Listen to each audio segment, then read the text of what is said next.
Assalamualaikum warahmatullahi wabarakatuh. Perkenalkan, kami dari kelompok 8 kelas PTIKH. Saya Nurrahma Gusnaya. Saya Disa Sadika Bidin. Saya Muhammad Asraf Naimes. Dan saya Rizlira. Baik, saat ini kami sedang melakukan observasi di SMK Tritunggal 45 Makassar sebagai pemenuhan tugas pada mata kuliah profesi kependidikan. Baik, sebelumnya perkenalkan kami merupakan salah satu mahasiswa aktif dari Universitas Negeri Makassar. Saat ini kami sedang mengerjakan salah satu tugas akhir dari mata kuliah profesi kependidikan, yakni mewawancarai salah satu guru TIK. Nah, adapun tujuan wawancara kami Pak yaitu untuk mendapatkan pemahaman tentang peran dan tanggung jawab seorang guru teknik informatika dan komputer di SMK, dan juga untuk memahami apa sih tantangan dan juga strategi yang dihadapi dalam proses pembelajaran. Nah, mungkin Pak sebelumnya Bapak boleh memperkenalkan diri serta mata pelajaran yang diampu dan juga nama sekolah tempat Bapak bekerja. Bismillahirrahmanirrahim. Jadi nama saya itu di sini adalah Nurhamuddin selaku guru TKJ dan juga selaku Wakasek bidang kurikulum. Nah, kebetulan sebenarnya saya tidak mengampu mata pelajaran teknik informatika, tetapi pernah saya mengajar informatika semester yang lalu. Untuk sekarang tidak, cuma kalau ada hubungannya ya tentu karena saya guru teknik komputer jaringan ya, konsentrasi keahlian. Sekarang itu kan pakai kurikulum Merdeka, ya.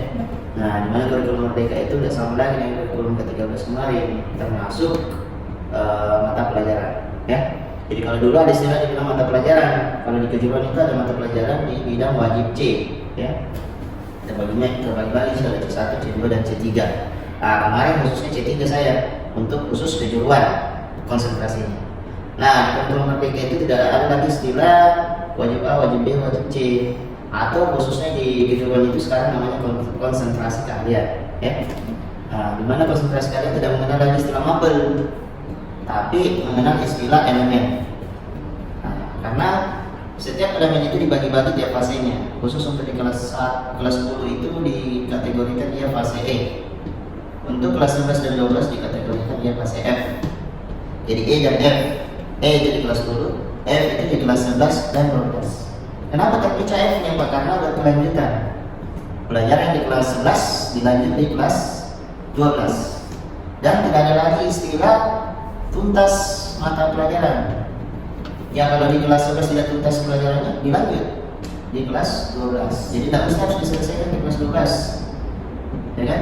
Kalau memang sudah selesai, nggak boleh dipaksakan untuk selesai. Beda dulu kita kan dulu mau nggak mau harus selesai, ya, harus tercapai, harus tuntas, harus selesai mata pelajaran. Nah, sekarang kalau memang nggak bisa selesai, anak-anak nggak paham, ya kita ulang lagi nanti, kita lanjut lagi nanti di kelas 12.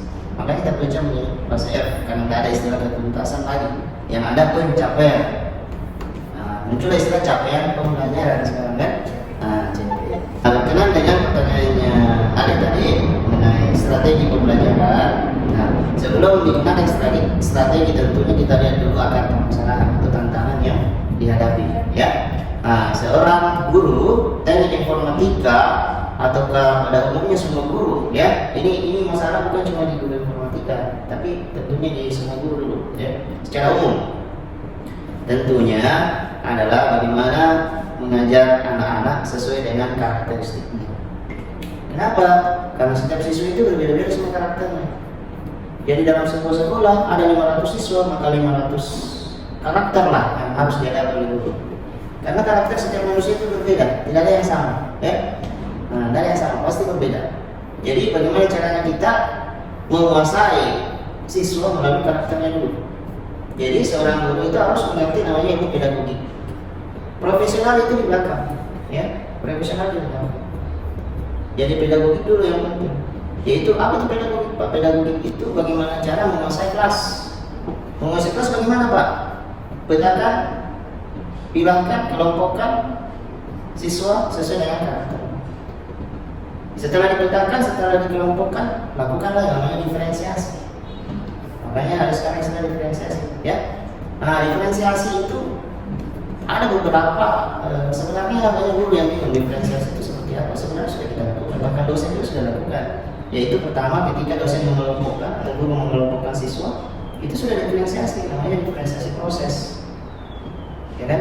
Nah, kemudian setiap kelompok diberikan tema, diberikan tugas, ya kan? Ketika diberikan tugas, diberikan tema yang berbeda-beda, itulah namanya diferensiasi konten. Jadi konten tugasnya masing-masing berbeda. Nah, tanpa kita sadar sebenarnya itu sudah kita lakukan, ya kan? Nah, kemudian muncul produk. Apa itu produknya? Ketika kita disuruh presentasi di atas, apakah menggunakan PowerPoint, apakah menggunakan makalah, ataukah tidak menggunakan sama sekali, hanya bicara begitu saja, itu adalah produk semua hasilnya. Jadi muncul istilah diferensiasi produk. Nah, masih ada lagi diferensiasi lingkungan ya, tapi itu bukan intinya. Sekarang dari pertanyaannya yaitu masalahnya ini guru belum bisa secara maksimal melakukan pengurusan kelas, ya belum maksimal lah, bukan belum bisa tapi belum maksimal. Ketika seorang guru dapat memaksimalkan itu proses pembelajaran dengan cara menguasai kelas, maka proses pembelajaran yang dikatakan CBS, cara belajar siswa aktif, akan tercapai. Nah, itu permasalahan yang pertama itu secara umum, ya. Jadi guru itu banyak yang hebat karena profesionalnya bagus, ya. Pribadinya bagus, ilmunya tinggi sampai SD S2 lah, ya. Tetapi kurang bisa di penguasaan kelas, pedagogiknya kurang, ya. Nah, satu lagi sosial, itu kan kompetensi guru ada 4: pribadi, sosial, pedagogik, dan profesional. Profesional ini gampang, banyak orang hebat di bidangnya, tapi belum tentu bisa mengajar, ya kan? Kenapa belum bisa mengajar? Karena tadi tidak ada pedagogiknya, kurang cara mengajar. Nah, adik-adik ini kan kuliah di UNM pendidikan kan? Nah, itu diajari bagaimana cara mengajar. Bukan kamu kesana belajar bagaimana menguasai ilmu komputer. Ilmu apa? Komputer ya? Iya. Nah, ilmu komputer itu gampang, ya, gampang. Cuma yang susah adalah bagaimana cara mengajar siswa yang berbeda-beda karakternya, ya kan? Jadi satu sisi kamu mengajar ilmu tentang komputer, satu sisi kamu harus belajar bagaimana cara mengajar, kan? Belajar mengajar. Nah, apalagi ini kita bahas semester 3 ya, belum namanya PPL nanti, ya. Nanti PPL nanti kamu entah di sekolah mana pasti akan merasakan itu, ya. Termasuk buat berangkat pembelajaran, mau belajar kah atau masih LPK itu terus. Nah, itu permasalahan awal. Yang kedua, permasalahan yang sering dialami oleh guru ini karena mungkin ya ilmu kepribadiannya masih kurang, itu sering terlambat. Anak-anak disuruh disiplin baru gurunya tidak. Iya, betul ya. Yang kedua, guru selesai habis waktu mengajarnya sudah keluar.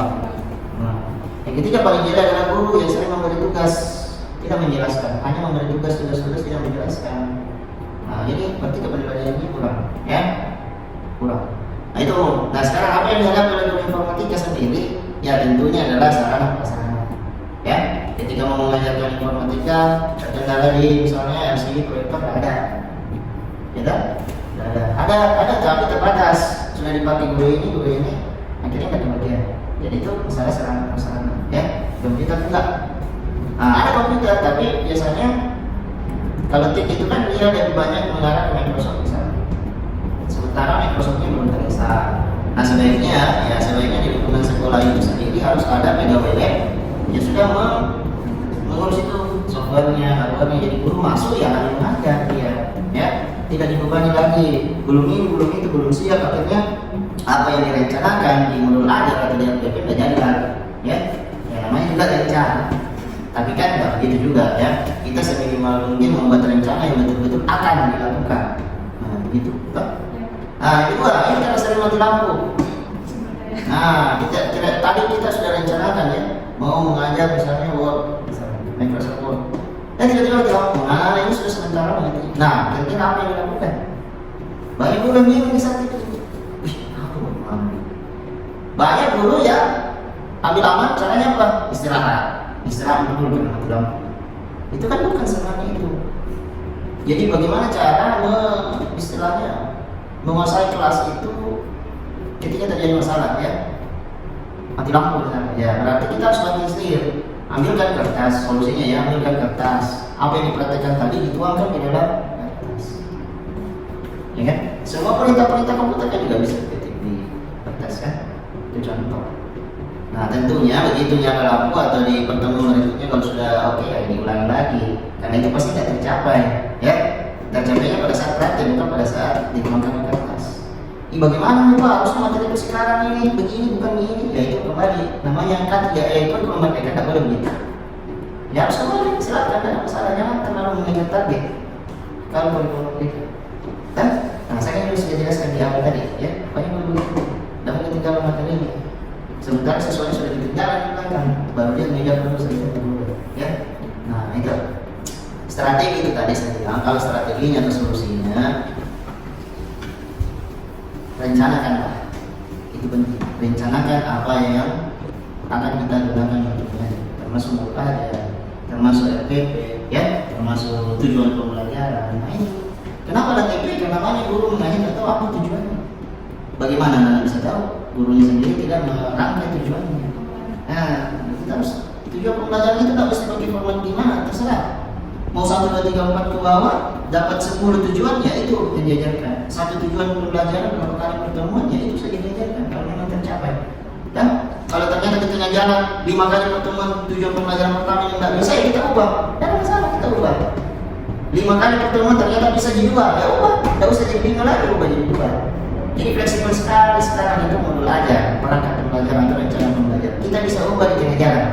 Yang salah apa? Yang salah tidak bikin. Dan banyak guru ini kita ini mau cari guru kan? Nah, harus bikin itu. Ini perangkat pembelajaran modul aja yang dibikin oleh guru. Nah kalau guru tidak mau bikin, saya yakin gurunya ini nggak bisa mengajar. Saya sudah pastikan.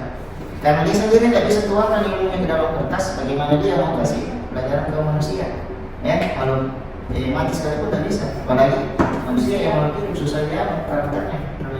Ya, jadi strategi saya adalah rencanakan semua, mulai dari perangkat pembelajarannya, ya, modul ajarnya, buku-bukunya. Sekarang kan buku ketinggalan. Maaf ya kalau ada penerbit. Kenapa? Karena ada semua yang dibuka. Mungkin Pak, sejak ini apa sih metode pembelajaran yang menurut Bapak ini paling efektif diterapkan dalam pembelajaran? Ya, metode pembelajaran itu kan ini kembali dari guru masing-masing, ya. Ada namanya metode ceramah, ada karena dilarang di ceramah muncul istilah ceramah bervariasi, ya. Ada lagi istilah metode kelompok atau jigsaw, ya. Ada lagi ya macam. Nah kalau saya tadi saya suka kasih kelompok anak-anak, ya. Mau dikatakan jigsaw juga boleh, mau dikatakan diferensiasi juga bisa. Jadi sekarang istilahnya itu metode pembelajaran yang saya gunakan itu adalah diferensiasi. Mulai dari membagi kelompok sesuai karakternya, kemudian diberikan tema atau tugas yang berbeda-beda. Tentunya tujuannya sama, cuma beda-beda temanya, ya. Nah, kemudian diberikan proses, diberikan diferensi produk. Produk itu dia harus presentasikan apakah dalam bentuk ujian, penilaian langsung, ya. Nah itu dia mana tidak tahu itu, ya. Kalau selesai satu pelajaran pasti menilai. Nah itulah produknya, nilai itu adalah produknya. Bagaimana dia mempresentasikan apa yang dia kerjakan? Dan itulah produknya. Ataukah dinilai oleh temannya sendiri? Dinilai oleh temannya sendiri atau penilaian sejawat. Nah ini masuk ke penilaian, ya. Tadi metode diferensiasi, penilaiannya saya sambung. Saya pakai metode penilaian sejawat, dinilai oleh teman sendiri satu, ya. Penilaian apa lagi Pak? Penilaian tugas praktik individu.